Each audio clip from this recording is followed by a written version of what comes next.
All right, 44 mag versus 40 Smith & Wesson. And this is called capacity versus brute power. And I don't know, a lot of people are going to be like, this isn't a fair test. What are you testing 44 mag versus 40 Smith & Wesson for? Blah, blah, blah. But this is actually a pretty fair test. And the first reason why is because both these guns take up relatively about the same amount of real estate. The revolver looks a little bigger because I have a bigger grip on it, but with the original grip, it's roughly the same size on your belt. So relatively the same size.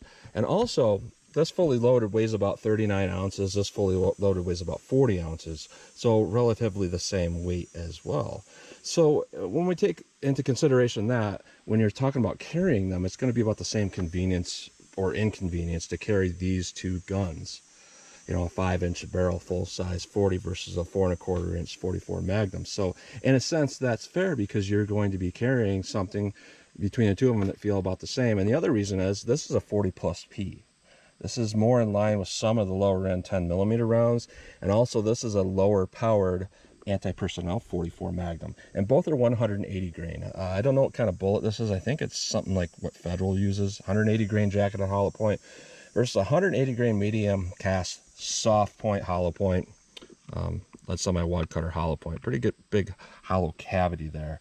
So this is not a 44 hunting round. This is an anti-personnel two-legged defense round essentially. And then we have a very high-end 40 Smith & Wesson. So we are going to go through the chronograph, see what kind of velocity and accuracy we get at the same time, just to kind of see what kind of power we're working with.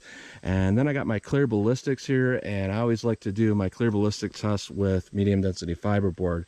And that represents ribs or sternum, a rib or sternum hit. You don't see that in a lot of testing, so that's definitely something I'm going to have. So I got 4 layers of denim. I have about 3 inches of clear ballistics to represent like a big pectoral muscle. Then some medium density fiberboard into more clear ballistics. Typically, on average, this takes away about 2 inches of this. So if you had 12 inches penetration with this, it typically equate to about 14 inches. And then I think I'm going to do some 7-yard shooting just to do a double tap or two, because that's one of the things about 44 mag. People say, well, you can't get a follow-up shot. Well, how about we try to get a follow-up shot? And then I got my 25-yard full-size steel silhouette, and I'll shoot some rounds at that distance too, because that gives me kind of the same idea of what the 7-yard test gives me, just to kind of see some practical accuracy. So enough talk, let's get started with this test.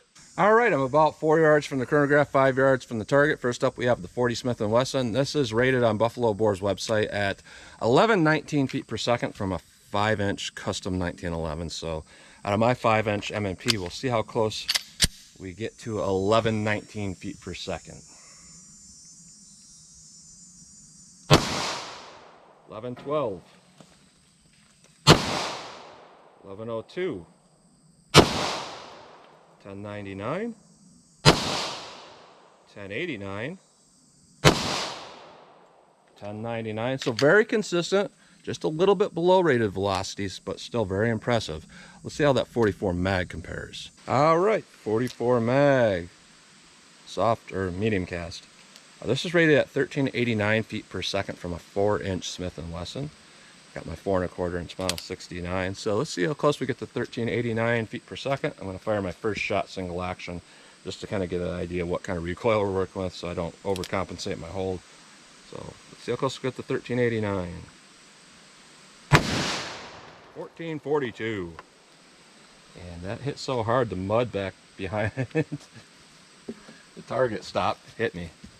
Wow. 1330, 1472, 1329. I think that red, that was not very consistent, to be honest. I don't know why there was so much inconsistency, but a few of those rounds had some serious power going on. So let's hit our ballistics gel block with our MDF in there, and we'll see what kind of performance we get. All right, first up we have our 40 Smith & Wesson through the MDF after going through about 3 inches of clear ballistics to represent like a chest or ribs or sternum hit. So let's see what our 40 will do.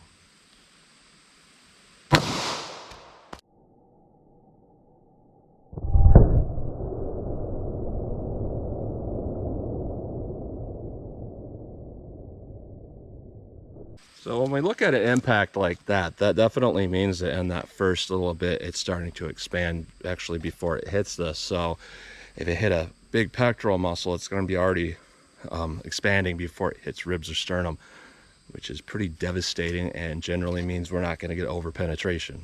All right, so what we're looking at there is we're at about 13 and a half or 13 and 3/4, it looks like. So that'd be more like 15 and 3/4 without the MDF typically. So that's performing quite well. Now let's hit right above that without the MDF in there, and we'll see how our quote-unquote gut shot does.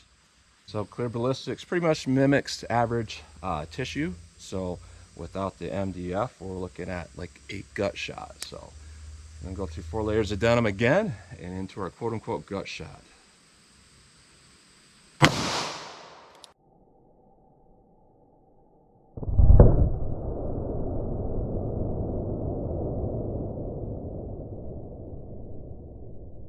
So on this, what we're looking at was we have a lot of damage, but it looks like that MDF really affected that a lot more than typical, because typically it's only 2 inches. However, sometimes the MDF causes more expansion. I believe that's what happened here. So what we're looking at here is 23.5 inches. So that's definitely over penetration on our typical scenario here. But when we look at the MDF shot where it probably expanded more, that's really ideal. So let's move on to our 44 Magnum and see how that does. All right, 44 Magnum through our MDF and ballistics gel. So let's see what we get.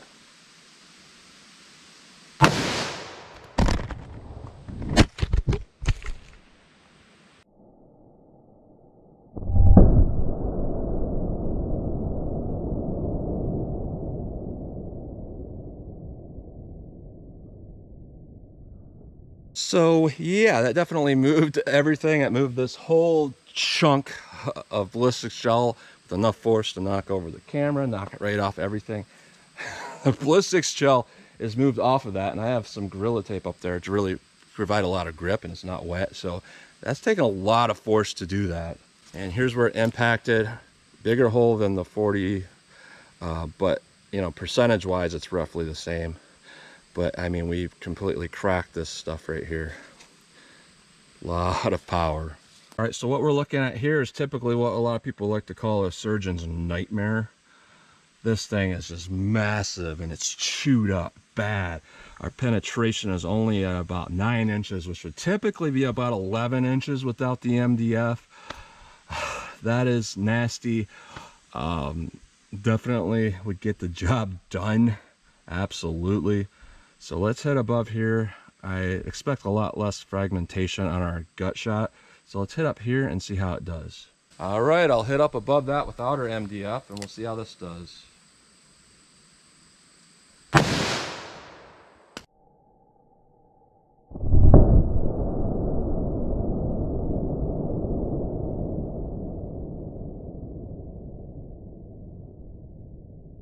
Wow, same thing. It's just knocking everything all around, moved the whole block. So I was kind of wrong in a sense, because it's another surgeon's nightmare. It just shredded and fragmented. And we're at 16 inches, which is ideal. It's not over penetration. So what we're looking at here, this is one of those rounds where I can look at this, honestly be like, yo, if you're hit with this, you're not gonna survive. Just looking at the surgeon's nightmare type of thing going on here. I mean, anything's possible, but yeah, that is nasty. That is really, really nasty. I would not want to get hit with that. So let's do our 7-yard drills now and see if I can actually get a follow-up shot, because, you know, if I can't even get a follow-up shot 7 yards, then the 44 is kind of worthless. So let's see what I can do. All right, so I'm back from 7 yards from my target. We'll try the 40 S&W+P. See how this will do for me. Got 5 rounds here.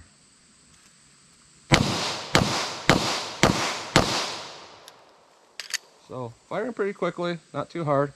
Let's try the 44 in that same drill.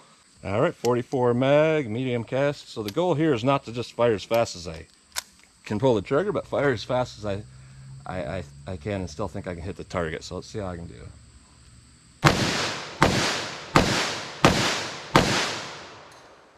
So, some low shots there. Now, those would all be gut shots, essentially. That's kind of compensating my hold on it, which is kind of bringing me down a little bit there. Yeah, that would not be a good day for that guy. The 40 wouldn't either, but this would be even worse. So, let's see how these will do from 25 yards. All right, 25 yards from the target. What I plan to do here is to fire 5 rounds as fast as I think I can hit the target, and then do 3 rounds at a headshot slow fire and see if I can do that. So 40 Smith & Wesson first. See how my 5 rounds will do.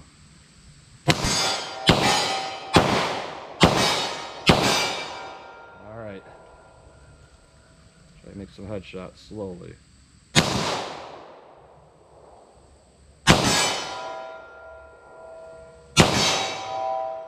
All right.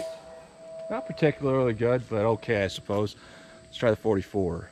All right, 44 mag, same type of drill going on here.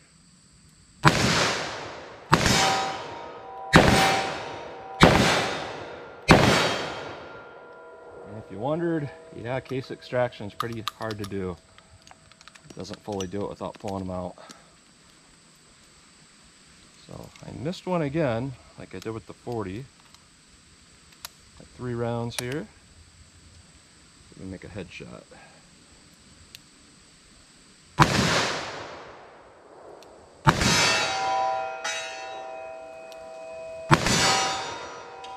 So not so much, it's a little bit off for my abilities with that round. So that's kind of a fun test. And now realistically, it's not a true comparison. I mean, it is in a sense that you could carry both of these and they'd both be effective weapons. But the main takeaway from this is with the 44 mag, it's just gonna be a little bit slower shooting. So you have to take just that little more hesitation of time per shot, but overall, relatively similar. So that's what you get today. So as always, comment, share, and like, and thanks for watching.